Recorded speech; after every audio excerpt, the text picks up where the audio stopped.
Good morning everyone. इस video में देखेंगे एयर ब्लडर क्या कह सकते हैं, इसे स्विम ब्लडर या एयर ब्लडर क्यों कहते हैं और किन में पाया जाता है। तो जो एयर ब्लडर होता है ये फिशेस में पाया जाता है और हेल्पफुल होता है बाउंसी में, रेस्पिरेशन में, और अदर चीज़ों में। तो इस तरीके से एयर ब्लडर नाम इसलिए है क्योंकि इसमें पाया जाता है कुछ गैसेस। तो देखेंगे कि कौन कौन सी गैसेस पाई जाती हैं। और स्विम ब्लडर इसलिए क्योंकि ये हेल्पफुल होता है स्विमिंग में, किस तरीके से बाउंस क्रिएट करता है। अगर फिश अलग अलग डेप्थ पर जाती है तो उस तरीके से बाउंस क्रिएट करता है, फिश डूबती नहीं है पानी में। तो डिफाइन कैसे करेंगे कि एयर ब्लडर है, कैसे इसको डिफाइन कैसे करेंगे। तो डिफाइन करने के लिए ऐसे कहा जा सकता है कि ये गैस फील्ड सैक है। कैसा है? गैस फील्ड सैक है। सैक मतलब कि एक बोरे जैसा स्ट्रक्चर है, सैक है। उसमें कहाँ से एराइज होता है? Arises from the dorsal outgrowth. Dorsal outgrowth in most रे फिन फिश, जो रे फिन फिशेस होती हैं इसमें गट से डॉर्सली ये डेवलप्ड होता है। तो इस तरीके से गट से डेवलप्ड हुआ है एक ऐसा सैक जैसा स्ट्रक्चर जिसमें फील्ड होता है गैसेस। तो कौन कौन सी गैसेस फील्ड होती हैं इसमें? जो गैसेस फील्ड होती हैं, नाइट्रोजन है, कार्बन डाइऑक्साइड है और ऑक्सीजन है। तो ये गैसेस इसमें फील्ड होती हैं। कैसे उसमें जाती हैं, जैसे एयर ब्लडर में कैसे ये कलेक्ट होती हैं इसको आगे देखेंगे, लेकिन जान लेते हैं यहाँ पे कि कौन सी जैसे गैसेस प्रेजेंट है। तो नाइट्रोजन, कार्बन डाइऑक्साइड और ऑक्सीजन गैसेस हैं। लोकेशन कहाँ है, कहाँ पे पाया जाता है ये? तो जो इसका लोकेशन है एलिमेंट्री कैनाल और किडनी के बीच में पाया जाता है। तो किसके बीच में? एलिमेंट्री कैनाल और किडनी के बीच में। एलिमेंट्री कैनाल हम देख चुके हैं पहले ही वीडियो में, आप चाहे तो उसे देख सकते हैं। तो कहाँ है इसका लोकेशन? एलिमेंट्री कैनाल और किडनी के बीच में। Fishes are classified on the basis of presence and absence of pneumatic duct. और फिशेस को जैसे कि प्नूमेटिक डक्ट या वो डक्ट होता है जो कनेक्ट करता है एयर ब्लडर को किससे? गट से। तो क्या करता है ये प्नूमेटिक डक्ट? कनेक्ट करता है, कनेक्ट एयर ब्लडर टू गट से, या फिर कह सकते हैं एलिमेंट्री कैनाल से एयर ब्लडर को कनेक्ट करने वाला जो डक्ट होता है उसे कहता है प्नूमेटिक डक्ट। तो ये कनेक्ट करता है।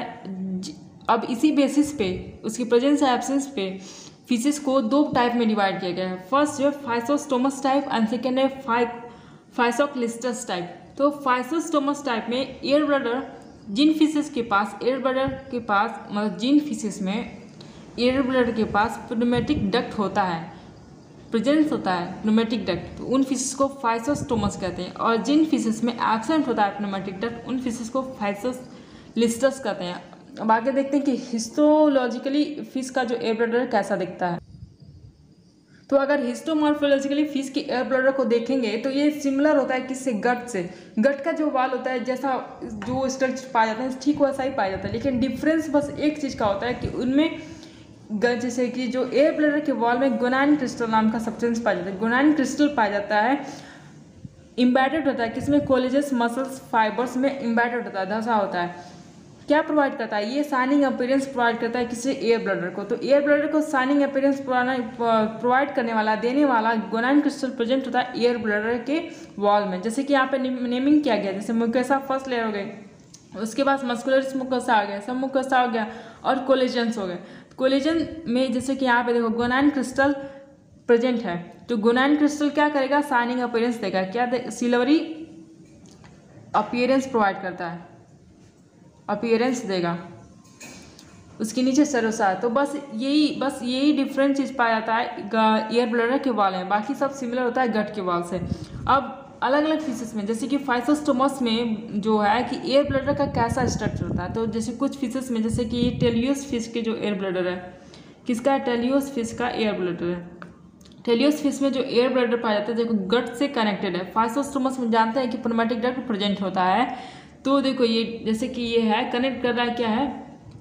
प्नूमेटिक डक्ट। पीडी से डिफाइन कर लेंगे, पीडी प्नूमेटिक डक्ट, और ये है एयर ब्लडर, एयर ब्लडर हो गया ये, और ये गट है। तो इस तरीके से जैसे गट से कनेक्टेड है प्नूमेटिक डक्ट द्वारा एयर ब्लडर, और ये सिंगल चैम्बर है। तो ये तो हो गया मोस्ट टेलियोस फिशेस में जो गट पाया जा रहा है। इसी तरीके से ये है लेपिडोस्टियस में, किसमें? लेपिडोस्टियस में पाया जा रहा है जो गट क्या है? Air bladder. तो जो लेपिडोस्टियस है इसके जो एयर ब्लडर का वॉल है बहुत ज़्यादा फोल्डेड होता है, इस तरीके से फोल्डेड होता है बहुत ज़्यादा। क्यों फोल्डेड होता है? अब ये जो फोल्डेड होने के कारण ये किस में हेल्पफुल होता है? रेस्पिरेशन में हेल्पफुल होता है। बहुत ज़्यादा फोल्ड होता है तो ये रेस्पिरेशन में हेल्पफुल होता है। और ये इसका जो पीछे से है डॉर्सल ओपन होता है, डॉर्सली ओपन होता है, डॉर्सली ओपन होता है, सिंगल है और लॉन्ग है, गट से कनेक्टेड है, मतलब कि जो गट है एलिमेंट्री कनाल है उससे कनेक्टेड है। और ये पीटी है, मतलब कि प्नूमेटिक डक्ट है।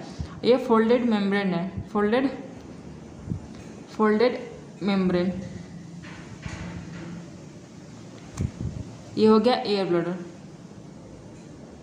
किस में पाया जा रहा है? तो ये पाया जा रहा है लेपिडोस्टियस में। तो इसी तरीके से अलग अलग फिशेस में डिफरेंट टाइप के एयर ब्लडर पाए जाते हैं। किसी में ओपन होगा, किसी में 2 चैम्बर होगा, किसी में 1 चैम्बर छोटा होगा तो किसी में 1 चैम्बर बड़ा होगा। जैसे कि एक होती है फिश जिसे कहते हैं पॉलीपेट्रस या बीचर कहते हैं, तो इसमें 2 चैम्बर पाया जाता है। तो एक लेफ्ट चैम्बर होता है, एक राइट चैम्बर होता है। तो जो लेफ्ट चैम्बर होता है छोटा होता है, कैसा होता है? छोटा होता है। और जो राइट चैम्बर होता है वो बड़ा होता है। तो लार्ज राइट चैम्बर किस में है? ये पॉलीपेट्रस में। और लेफ्ट स्मॉल चैम्बर किस में पाया जा रहा है? ये पॉलीपेट्रस में। तो इस तरीके से ये पाया जाता है। अलग अलग फिशेस में थोड़ा डिफरेंस पाया जाता है एयर ब्लडर में। तो ये तो हो गया स्ट्रक्चर फाइसोस्टोमस टाइप के फिशेस में। उसी तरीके से जो फाइसोक्लिस्टस यानी कि जिसमें प्नूमेटिक डक्ट एब्सेंट होता है, उन फिशेस के जो एयर ब्लडर है कम्प्लीटली क्लोज होते हैं। क्या होते हैं? कम्प्लीटली क्लोज होते हैं। जैसे कि फाइकोलिस्टस वाले में डॉर्सली ओपन था, पीछे से ओपन था उसमें, लेकिन फाइकोलिस्टस में जो एयर ब्लडर होता है कम्प्लीटली क्लोज होता है। और किन फिशेस में पाया जाता है? पर्च में, कॉड में, टोड फिश में, हैडॉक में पाया जाता है। वेल एडॉप्टेड किसके लिए एडॉप्टेड है? For gas secretion and gas reabsorption के लिए, गैस को सिक्रेट करने और गैस को एब्जॉर्ब करने के लिए फाइकोलिस्टस वाले जो एयर ब्लडर हैं ये क्या है? वेल एडॉप्टेड है। सिक्रीशन और एब्जॉर्प्शन कैसे होता है फिश की बॉडी में? गैस का सिक्रीशन एंड रीअब्जॉर्प्शन कैसे होता है? रीअब्जॉर्प्शन कहाँ से? एयर ब्लडर से। गैस का सिक्रीशन और रीअब्जॉर्प्शन कैसे होता है? तो देखो यहाँ पे हम देखेंगे कैसे होगा, कैसे अरेंजमेंट है। तो ये है dorsal aorta, A posterior cardinal when. और ये देखो डॉर्सल ओर्टा सप्लाई करेगा मसल्स यहाँ पे ओवल बॉडी को। और यहाँ से जो कोलियोकॉस में सेंट्रिक आर्टरी है ये सप्लाई करती है मसल्स यहाँ पे इस वाले एरिया में। वस्कुलर नेटवर्क प्रोवाइडेड है। तो ये है छोटा वाला चैम्बर जो पाया जाता है, ये इसे कहते हैं oval body. Sac like structure है, पोस्टीरियर डेवलप्ड होता है। क्या है? डॉर्सल पार्ट है किसका? एयर ब्लडर का डॉर्सल पार्ट स्मॉलर रीजन है जिसे ओवल बॉडी कहते हैं। और इसकी ओपनिंग और क्लोजिंग किसके द्वारा रेगुलेट की जाती है? तो स्पिंचर मसल्स के द्वारा रेगुलेट की जाती है इसकी ओपनिंग और क्लोजिंग। तो ये है स्पिंचर मसल्स। क्या है? स्पिंचर मसल्स कहते हैं इसके, स्पिंक्टर मसल्स है, ठीक है। और ये है गैस कैविटी वीक वाला पोर्शन कैविटी। और यहाँ पे जो गैस कैविटी की एक एरिया पाई जाती है, यहाँ पे हाईली वस्कुलराइज होती है, मॉडिफाइड हो जाती है एक तरीके से गैस के सिक्रीशन के लिए हाईली मॉडिफाइड एरिया है जिसे कहते हैं गैस ग्लैंड। क्या कहेंगे? गैस ग्लैंड कहेंगे। और ये सप्लाई होती है एक वस्कुलर नेटवर्क से जिसे कहते हैं रेट मिराबिलिस कहते हैं। क्या कहेंगे? Rate mirabilis. और दोनों को एक साथ क्या कहते हैं? रेड बॉडी मतलब red gas gland plus rate mirabilis मिलके बनाते हैं रेड बॉडी बनाते हैं। अब गैस का सिक्रीशन और गैस का एब्जॉर्प्शन कैसे होता है यहाँ पे? तो गैस का सिक्रीशन की जो प्रोसेस है, फर्स्ट क्या होगा कि जो गैस ग्लैंड है ये सिक्रीट करता है lactic acid. Gas gland secrete करता है लैक्टिक एसिड सिक्रीट करता है। कहाँ पे? इन ब्लड में। ब्लड में, ठीक है। कौन गैस ग्लैंड सिक्रेट करता है, गैस ग्लैंड सिक्रेट करता है ब्लड में सिक्रेट करता है ये लैक्टिक एसिड। अब ये जब लैक्टिक एसिड का सिक्रीशन जब ब्लड में होता है तो जानते हैं कि जो ब्लड में हीमोग्लोबिन पाया जाता है वो बाइंड करता है ऑक्सीजन को, तो जो लैक्टिक एसिड की सिक्रीशन की वजह से जो बाइंडिंग कैपेसिटी है ब्लड का वो घट जाता है। उस तरीके से जब घट जाता है तो ऑक्सीजन उससे छूट जाता है या उससे बाइंडिंग जो है उसका बॉन्ड टूट जाता है और टूटने के बाद से जो ऑक्सीजन के मॉलिक्यूल्स हैं चले आते हैं कहाँ पे, यहाँ पे चले आएंगे। कहाँ पे आएंगे, चैम्बर में चले आएंगे या गैस ब्लडर में चले आएंगे। O2 इसमें भरा जाएगा। कार्बन डाइऑक्साइड जानते हैं कि कार्बन डाइऑक्साइड प्लस नाइट्रोजन ये सब गैसेस भरी जाती हैं इसमें, नाइट्रोजन इसे तो पूरा तरीके से फिल हो जाएगा। तो लैक्टिक एसिड के सिक्रीशन की वजह से यहाँ पे क्या होगा, ऑक्सीजन के मॉलिक्यूल ब्लड से जो हीमोग्लोबिन के मॉलिक्यूल से टूट जाते हैं और गैस वाले कैविटी में फिल्ड हो जाते हैं। अब यहाँ पे जब फिल्ड हो जाता है पूरा गैसेस तो अब गैस का रीअब्जॉर्प्शन की जब आवश्यकता पड़ती है, जब इनफ इसमें गैस फिल्ड हो जाते हैं तो आगे जाके जो ओवल बॉडी है, जो स्मॉलर वाला एरिया है, वो जब ओपन रहता है तो यहाँ से गैसेस इसमें जाती हैं, अब यहाँ से गैस का रीअब्जॉर्प्शन है ये स्टिमुलेट होता है किससे, कैटेकोलामाइन के सिक्रीशन की वजह से। कैटेकोलामाइन का जब सिक्रीशन होता है जैसे एग्जाम्पल में हो जाएगा एड्रेनालिन, तो इसकी वजह से क्या हो गया, गैस का रीअब्जॉर्प्शन स्टिमुलेट हो जाएगा। तो गैस लैक्टिक एसिड की वजह से गैस का सिक्रीशन हो जा रहा था और कैटेकोलामाइन की वजह से गैस का रीअब्जॉर्प्शन हो जाएगा। और कैटेकोलामाइन कहाँ से सिक्रेट हो रहा है, ओवल बॉडी से, इस तरीके से। तो गैस रीअब्जॉर्ब हो जाता है ब्लड में। इस तरीके से गैस का सिक्रीशन और रीअब्जॉर्प्शन का प्रोसेस चलता है।